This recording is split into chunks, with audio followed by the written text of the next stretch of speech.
they looked at me in awe or go like, aha, when they actually realized they could understand the topics or the concepts, they could connect with it.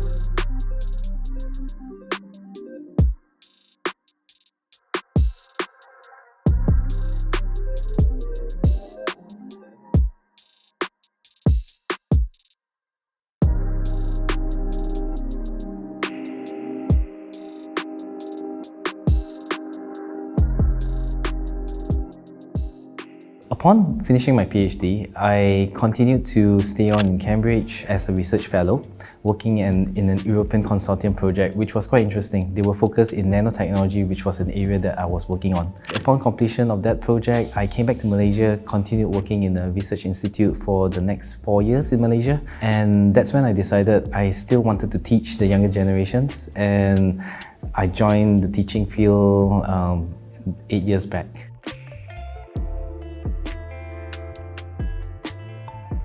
I slowly built up the understanding of how the psyche or the knowledge of the students were, and trying to relate to how they can understand the knowledge. I try to incorporate more in giving them the understanding so that they can contemplate or they can understand the concepts in maths and physics. I realized that visualizations was one of the key aspects that they can actually then understand maths and physics.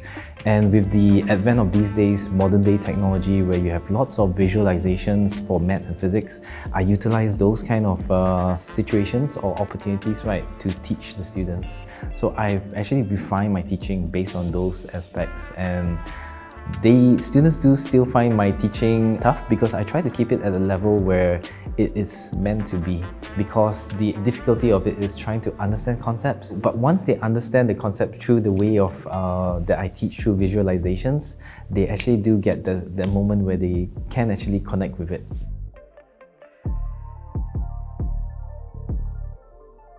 We try to give them additional consultations, try to give them additional material, but it's always up to the student, right, to try to push themselves to actually learn the material. That is ultimately the goal. If you think about it, students in the future, right, they need to be critical thinkers, they need to be independent learners, because if you think about it, there's automation, there's robotics. They can, with thinking and knowledge, right, they can leverage upon all those modern technologies, right, automation, to do certain tasks. So we actually need to create more critical thinkers for the future.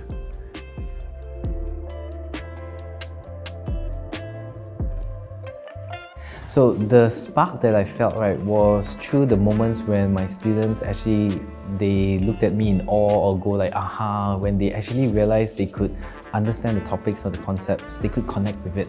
And that is the aims or the fulfillment that I wish to have for my students, that they understand things, not just to memorize it, but to realize, oh, the knowledge is like this.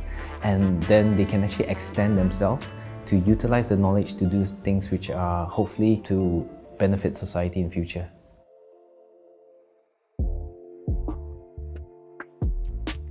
I actually play pool.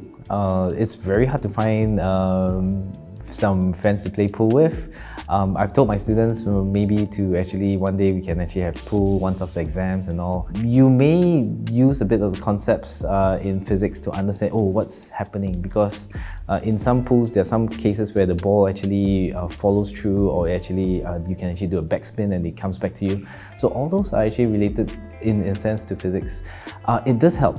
My other hobbies is that I once in a while do go jungle trekking, because I think the outdoors is important. So not just studying and focus on books, but I think we do also have to balance that kind of life.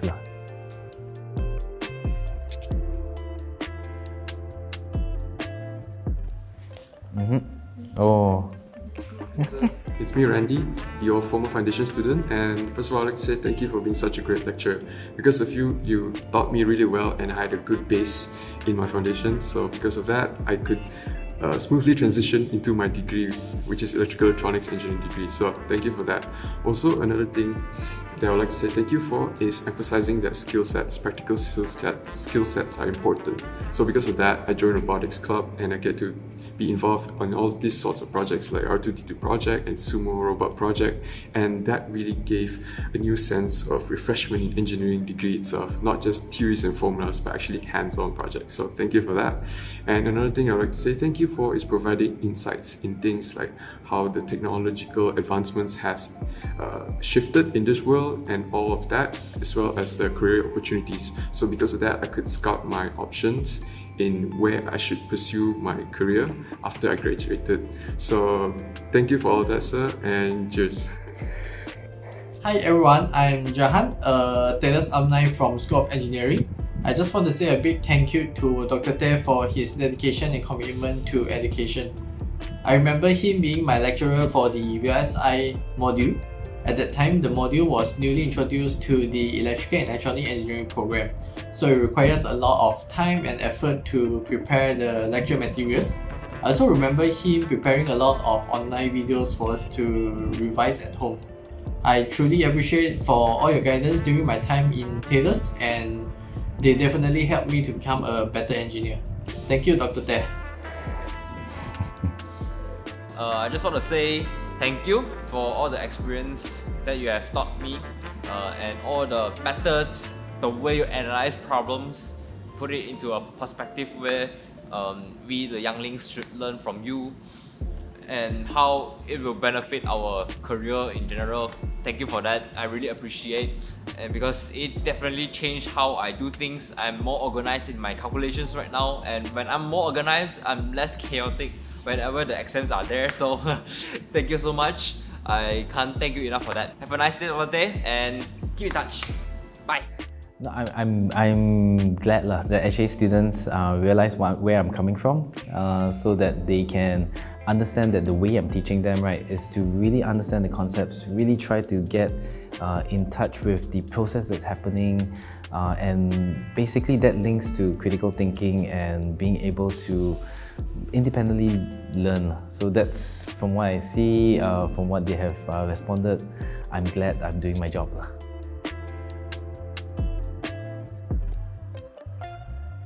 My word of advice for the younger generation, right, is try to be critical thinkers, be brave, do ask questions. Your lecturers are there because they actually want to help you. So do actually tap into their knowledge and their expertise, because I believe they want to train the younger generation.